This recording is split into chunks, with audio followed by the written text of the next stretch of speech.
तो भाई 2 hour 45 minute की मैंने देखी बेबी जॉन, जिसको देखने के बाद मेरे दिल में एटले सर के लिए इज्जत थोड़ी और बढ़ गई है because of his OG direction in 2016। तो भाई अगर आपको नहीं पता तो मैं बता दूं कि ये मूवी थेरी मूवी जो 2016 में रिलीज हुई थी, जिसमें थलापति विजय ने काम किया था, ये उसकी रीमेक मूवी है जिसे लिटरली ओरिजिनल से काफी ज्यादा पॉलिश एंड ग्लैमरस बनाया गया है। तो पहले मूवी के पॉजिटिव की बात कर लेते हैं। तो भाई मूवी टोटली डिफरेंट है थेरी मूवी से, जहाँ बेबी जॉन में थेरी का बस 10% इस्तेमाल किया गया है, ऐसा मुझे लग रहा था बिकॉज ऑफ ओजी वाइब जो प्रीवियस वन से मिसिंग था, यानी कि ओरिजिनल वन से मिसिंग था। ओरिजिनल से याद आया भाई, थमन भाई ने जो म्यूजिक दिया है ना, मतलब भाई बवाल कसम से। जब थिएटर में जो म्यूजिक जब बज रहा था ना, मेरे को तो भाई बहुत मजा आ रहा था कसम से, बहुत ही ज्यादा मजा आ रहा था। इस हिसाब का मेरे को बैकग्राउंड म्यूजिक लगा। एंड साथ ही भाई मूवी का जो स्लोमो बी-रोल और बीजीएम है ना, वो भाई टू गुड है। आई मीन जितने भी बी-रोल्स हैं मूवी में काफी अच्छे तरीके से न्यूट्रलाइज किए गए हैं to show heroic movement and emotional scenes. अगर सिंपली भाषा में कहूँ तो भाई जितनी भी सिनेमेटोग्राफी थी काफी ज्यादा आई कैची थी ओवरऑल। एंड अगर बात करें मूवी के एक्शन के बारे में तो भाई no doubt movie top notch action deliver करती है, जहां लिटरली मैंने जितना नहीं सोचा था उससे भी ज्यादा अच्छा एक्शन दिखाया गया है इसमें।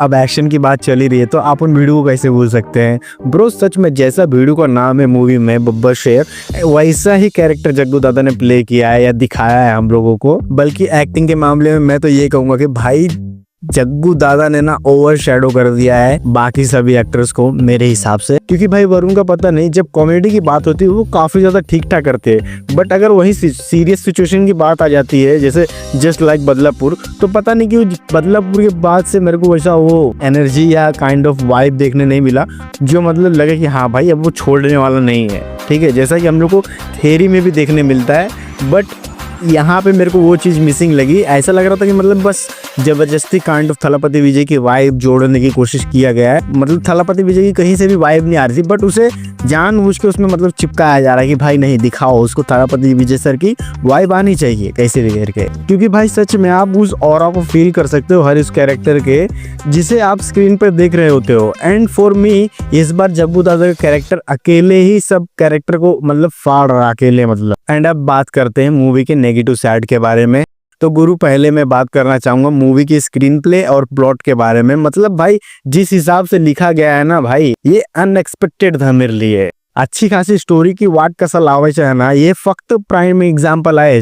आई मीन ब्रो, इससे अच्छा तो आप वही प्लॉट या वही स्क्रीन प्ले अगर एग्जैक्टली कॉपी पेस्ट कर देते ना, तो उसको देखने में मेरे को ज्यादा मजा आता। रीमेक किसको बोलते हैं, रीमेक किसको बोलते हैं? जैसे गंडल कोंडा गणेश हो गई, या फिर अपनी रिलीज मार्को की एग्जांपल ले लो। भाई ये मूवी पिछले 6 साल पहले रिलीज हुई थी मिखाइल नाम से, यूट्यूब पे आपको अवेलेबल मिल जाएगी। एंड ये उसका प्रीक्वल है, जबकि इसका कोई लेना देना नहीं है उस मूवी से।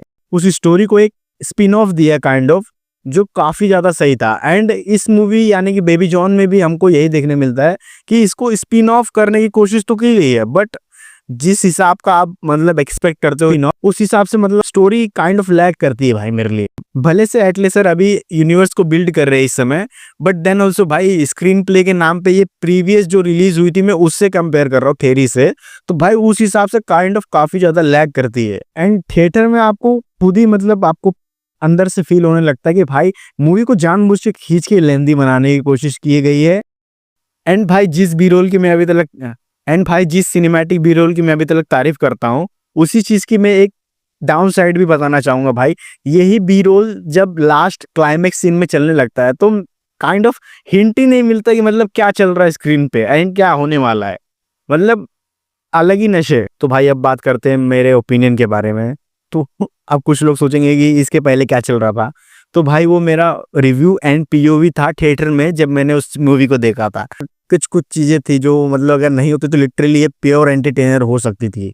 पहला तो ये भाई मूवी में सॉन्ग्स जो थे ना वो कुछ ज्यादा काइंड ऑफ मतलब ऐसा लग रहा था कि फोर्सफुली तो नहीं बोलूंगा, बट ऐड करने की कोशिश कर दिया गया है मतलब।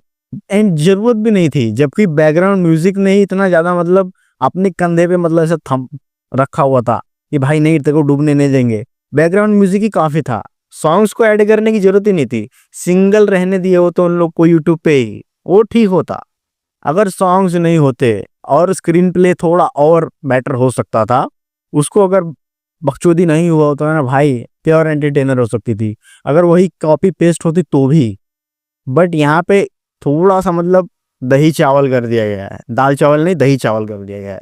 उसकी वजह से थोड़ा मतलब रगड़ा बन जा रहा है बीच बीच में, तो ये समझ में नहीं आ रहा ना। तो वैसे ही मूवी भी मतलब आपको एक टाइम के बाद समझ आना बंद हो जाती है। सो भाई अगर मेरे को अगर इस मूवी को रेट करना पड़ा तो मैं इस मूवी को 6.5 देना चाहूंगा, बिकॉज ऑफ सॉन्ग, सिनेमेटोग्राफी और जग्गू दादा की एक्टिंग।